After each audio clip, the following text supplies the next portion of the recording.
Okay, Shalom Akim, Kahalayim Na Yahab Hashim Yashab Hashim Hakudash, and double honors to the greatest and apostles. Thali Yashab for the strength in order to make this video, and Yaharatazar that you also edify too, which means to build up. Kahalayim La meaning all praises too, and Ka means all, Halalim is praises in the plural, Halal is a singular form of praise, and then La means two, so Ka Halalim La meaning all praises too. Yahweh is the name of the Most High, of whom the world ignorantly calls God. But his name Yahweh means he is, he exists, or he is to be. But Hashem means in the name. Ba means in, Ha means the, and then Sham, S-H-A-M, means name. And then we say Yahweh Shai, we're saying, which means he delivers, and he's the actual, that's the real name of the Messiah, not Jesus Christ, which is really reference to an idol anyways, man. You know, there's origins in that name Jesus Christ as well, but you know that's for another video. But yeah, Yahweh Shai is the true name of the only begotten Son, which means he delivers. And then when we say Bahashem Rakha Kodash, we're saying in the name of Harakha Kodash, which means in the name of the Holy Spirit, or Spirit Holy. Rakha means spirit, Kodash means holy. In other words, Holy Spirit. So that's a brief introduction there. I just wanted to make a video based upon you know, Saturnalia. Of course, I'm gonna play let's see. I'll play this video Yaratazar, at least a portion of it. You know, when after reading part of the article, you know, it could be a two-part thing as well, we'll see. But yeah, yeah, because we know it's 21st today currently, so we know that that time of the year, or that day of the year, is coming up where people, you know, they've already set up their Christmas trees right now anyways. We already know that. But of course, that's when they do that heathenistic custom. You know, that's December 25th, which it has no relation to Yahweh Shai, man. Anything of which is contrary to the scriptures, of course, is rooted in, you know, heathen customs, man. And you know we're going to get Jeremiah 10 and 2 very soon, man. So yeah, really, this is Saturnalia, which is like the origin of Christmas, or there were certain derivatives of Christmas that came from this as well. So let's see. Let us see, because this is what this was like a Roman festival, which is really like a season more than an actual day. But let's read on. So okay, now what's Saturnalia? So this is Saturnalia. What is Saturnalia? Saturnalia, the most common popular holiday on the ancient Roman calendar, derived their older farming-related rituals of midwinter and the winter solstice, especially the practice of offering gifts or sacrifices to their gods during the winter sowing season. So of course this is what they used to practice. Now let's see this.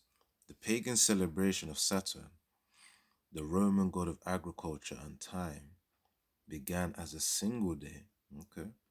But by the late Republic, 133 to 131 BC, it had expanded to a week-long festival beginning December 17th. So, that means formerly it was a single day, but then they made it a week-long festival beginning December 17th. So it says on the Julian calendar, which the Romans used at the time, the winter solstice fell on December 25th. Which, by the way, you know, the winter solstice, as Esau believes, of course, is when the Earth, when it rotates or when it tilts a little bit, that tilt is at its furthest point away from the sun. You know, a summer solstice is when the Earth tilts and it's at its closest tilt or closest point, closest angle towards the sun. So summer solstice is towards the sun, the Earth tilting towards the sun. A winter solstice is the Earth tilting away from the sun. And that's really talking about the poles of the Earth, you know, North Pole and South Pole, that stuff. But yeah, anyways, you know, this is what the Romans be celebrating. So it says, how do the Romans celebrate Saturnalia? During Saturnalia, work and businesses came to a halt, schools and courts of law closed, and the normal social patterns were suspended. And what do we see today? Today, we see, of course, schools closed, between like the first 5 days, or within the first 5 days to Christmas. People also go out from work. That's one thing. When I say go out from work, I mean talk about, of course, they take as a vacation, because people are off work during that time. It says, and normal social patterns are suspended, man. Yeah, because they're not. Everyone goes out to go and visit their family and whatnot. Some people stay at home and all that stuff. But it's similar to the ways of Saturnalia. Christmas time is similar to the way of Saturnalia. That's the point. People decorate their homes with wreaths and other greenery and shed their traditional togas in favor of colorful clothes known as synthesis, which, by the way, let me show you what a wreath is. Let me show you what a wreath is. It's one of them circle things that the people hang on their doors during Christmas time. A wreath.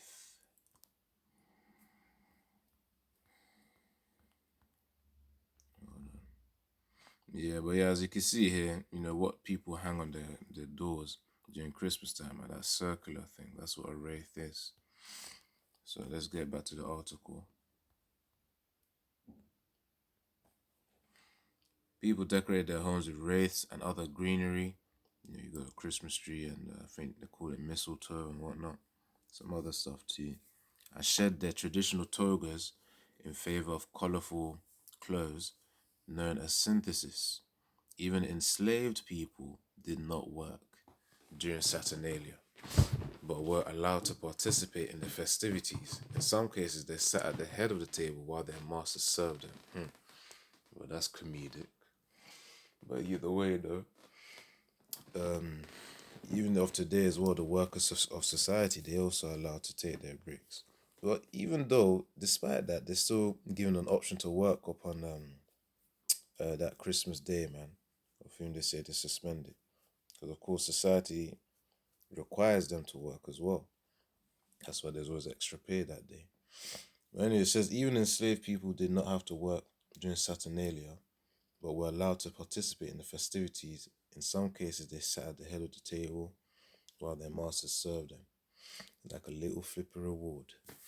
Anyways, instead of working, Romans spent Saturnalia gambling, singing, playing music, feasting, socializing, giving each other gifts. Wax taper, candles called cerae, were common gifts during Saturnalia to signify light returning after the solstice. Yeah, we're talking about the winter solstice there. On the last day of Saturnalia, celebrations known as Sigillaria, many Romans gave their friends and loved ones small terracotta figurines known as signillaria, which may have referred back to older celebrations involving human sacrifice. That shows right there, man. It goes deeper than the surface level that we know. That's a human sacrifice, Anyways, let's get a precept here.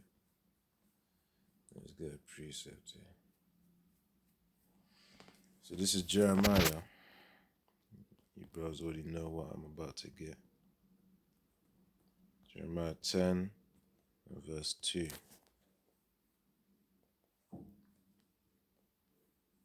This is Jeremiah 10 and verse 2. Thus saith the Lord Yahweh. In fact, hold on. Yeah, I read verse 1, even though the key part is verse 2. Jeremiah 10 and 1. Hear ye the word which the Lord Yahweh speaketh unto you, O house of Israel. Thus saith the Lord Yahweh, learn not the way of the heathen, and be not dismayed at the signs of heaven. For the heathens are dismayed at them. For the customs of the people are vain. For one cutteth a tree out of the forest, the work of the hands of the workmen with the axe. Actually, verse 3 to 4 are the key points, because that refers to the Christmas tree. Jeremiah 10 and 4. They deck it with silver and with gold. They fasten it with nails and with hammers, that it move not. That's the point right there. They cut off a tree, which is a pine tree, by the way, and they deck it with silver and gold, hence which is represented by, let's search that up as well. Christmas tree, let me search this up as well. Have all these glittery stuff. They deck it with gold and silver, man. You see right there, they deck it with gold and silver. Look at that. All the lights and glittery stuff. Now, let's see if we can find another one. Just like this one as well. They deck it with gold and silver. You can see it. Look at all those poles. Look at that. Gold and silver, man. This is a pine tree, by the way. This is a pine tree. So, that's what the scriptures are referring to, just to emphasize that point. So Jeremiah 10:3 again, to 4, for the customs of the people are vain, for one cutteth a tree out of the forest, the work of the hands of the workmen, with the axe. They deck it with silver, and with gold they fasten it with their nails, and with hammers, that it move not. And the thing is, with these Christian churches, they still celebrate it as well, man. They still celebrate Christmas as well, despite this knowledge being out there as well. And it's been out there for many years. The only thing that's increasing is the amount of people who are aware of this knowledge. And that's why they're getting away from that, man. Imagine when people actually start reading the Bible, they realize, oh no, Christmas isn't supposed to be celebrated, man. Yeah, the truth hurts. Ignorance is bliss indeed. That in itself is also another lesson. So, let's get to it. Let me pause this. And how the Romans celebrate Saturnalia. Hold on. So yeah, I'll read this one about the human sacrifice again. On the last day of Saturnalia, celebrations known as Sigillaria, many Romans gave their friends, loved ones, small terracotta figurines known as Signillaria, which may have referred back to older celebrations involving human sacrifice, man. So these are the customs of the heathens that we ought to stay away from. Ultimately, now let's see this, because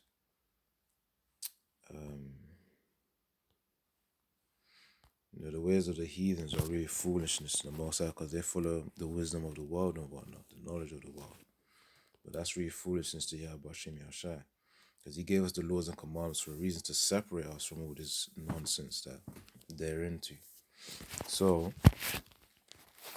this is Deuteronomy 7. It's even labeled as warnings. It's labeled as warnings, man. Can't be celebrating the customs of the heathen. So Deuteronomy 7:1, when the Lord Yahweh thy power shall bring thee into the land whither thou goest to possess it, and hath cast out many nations before thee, the Hittites, the Girgasites, and Amorites, and the Canaanites, and the Perizzites, and the Hivites, and the Jebusites, 7 nations greater and mightier than thou, when the Lord Yahweh thy power shall deliver them before thee, thou shalt smite them, and utterly destroy them. Thou shalt make no covenant with them, nor show mercy unto them. So of course the heathens ought to be separate. And of course in the time to come, well, I say in the time, well, yeah, it's very close, because Yahushua, when he comes back, he is going to smite Babylon, man. And all these other nations as well will be under submission in Yahushua's kingdom. So that's what will happen. They'll be utterly destroyed. Especially Esau, Edom is the one who's going to be utterly destroyed. The other nations, they're going to be humbled, man. And yeah, they're going to be utterly destroyed if they disobey Yahushua. So, because of course later on, after serving us for a time, they will then be released into their own lands as well, apart from Esau, Edom. He's going to be destroyed. So Deuteronomy 7:3, neither shalt thou make marriages with them, thy daughter thou shalt not give unto his son, nor his daughter shalt thou take unto thy son. So really, you're not supposed to be marrying the heathens, man. For us men, really, the heathen women are ought to be only concubines. That's the thing, only concubines. Now, for Deuteronomy 7:4, for they will turn away thy son from following me, that they may serve other gods. See, that's the reason why. That's the reason why. Because typically, if an Israelite then marries a heathen, you know, the heathen will of course have a level of influence of their old customs upon them, man. Even in this modern day, man, there's certain women that you may deal with, they try and impose their own ideologies upon you, which is nonsense, and you know it's fake as well, because of course as First Chronicles 16:26 says, all the gods of the nations are idols. I think it says it also in the Psalms 96:5 as well. But yeah, First Chronicles 16:26 for sure. So, but thus shall ye deal with them, in terms of their idols, in terms of the heathen. But thus shall ye deal with them, ye shall destroy their altars and break down their images and cut down their groves and burn their graven images with fire. That's the point, man. So all these idols are supposed to be destroyed ultimately.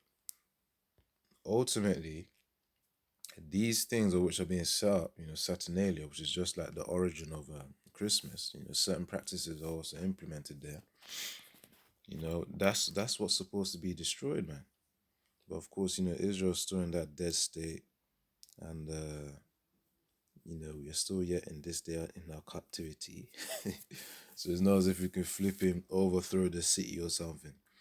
But anyways, that's for Yahushua to come back and then do the cleansing, which of course will be made by major fire, man, nuclear missile fire. All right, let's skip on and then read this. How Saturnalia led to Christmas. Thanks to the Roman Empire's conquest in Britain, the rest of Europe from the 2nd century BC to the 4th century AD, and the suppression of older seasonal rites practiced by the Celts and other groups, today's Western cultures derive many of their traditional celebrations of midwinter, which is also known as winter solstice, from Saturnalia. It says the Christian holiday Christmas especially owes many of its traditions to the ancient Roman festival, including the time of the year Christmas is celebrated. The Bible does not give a date for Yahushua's birth. In fact, some theologians have concluded he was probably born in spring, as suggested by references to shepherds and sheep in the Nativity story. But the 4th century AD, Western Christian churches settled on celebrating Christmas on December 25th. So it mentioned that the church is settled. So of course they discussed whether to do this. Celebrate Christmas on December 25th, which allowed them to incorporate the holiday with Saturnalia and other popular pagan midwinter traditions. So of course it was used as a form of influence so that pagans could convert to Christianity there, man. So this thing was really a mere tactic, man. You could perceive it that way as well. Because Saturnalia was what was celebrated before, and then the church wanted to claim that so that most people can, dedicate their reverence or worship to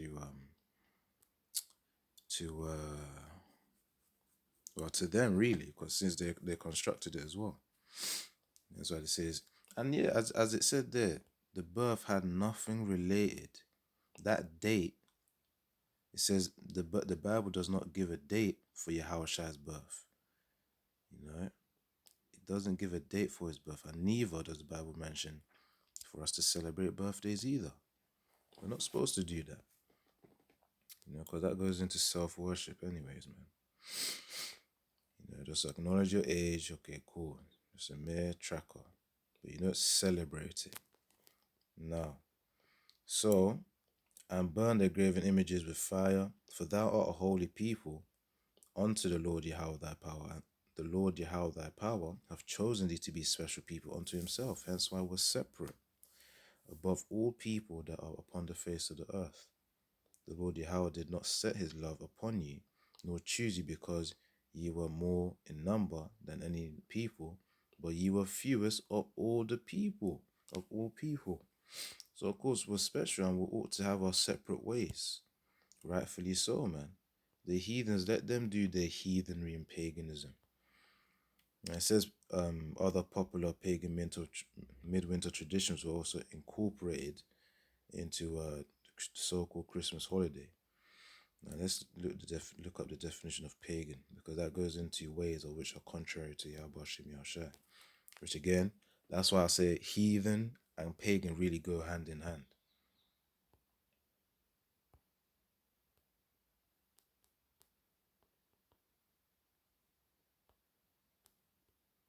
Right, so definition of pagan.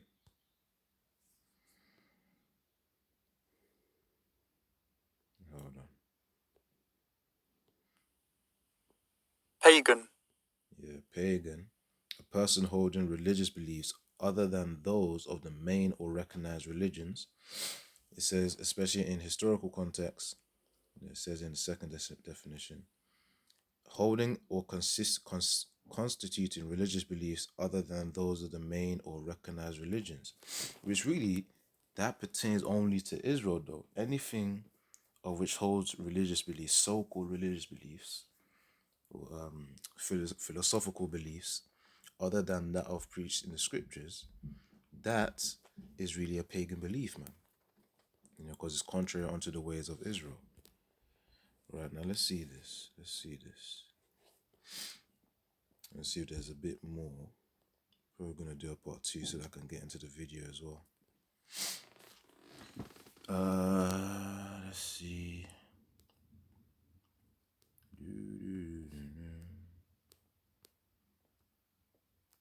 Yep. We read that. It says Christmas a pagan holiday. The answer is yes. That's the answer. Is yes.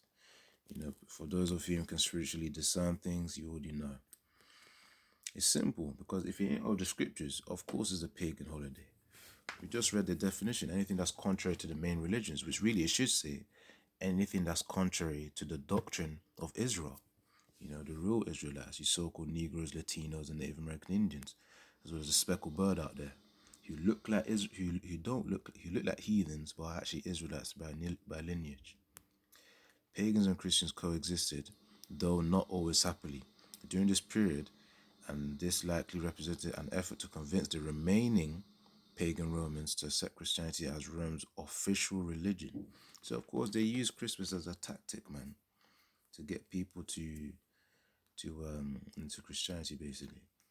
Before the end of the 4th century, many of the traditions of Saturnalia, including giving gifts, singing, lighting candles, feasting, and merrymaking, which is the same thing they do today, had become absorbed by the traditions of Christmas, as many of us know them today, man. So yeah, that's really the point of the article, Hakeem. These are heathen customs which will just lead to our utter destruction, man. But Yaratazar, in the part 2, I'ma get to this though. Yeah, in the part 2, I'ma get to this. So yeah, Shalom, Yabashim Yashabrakatha.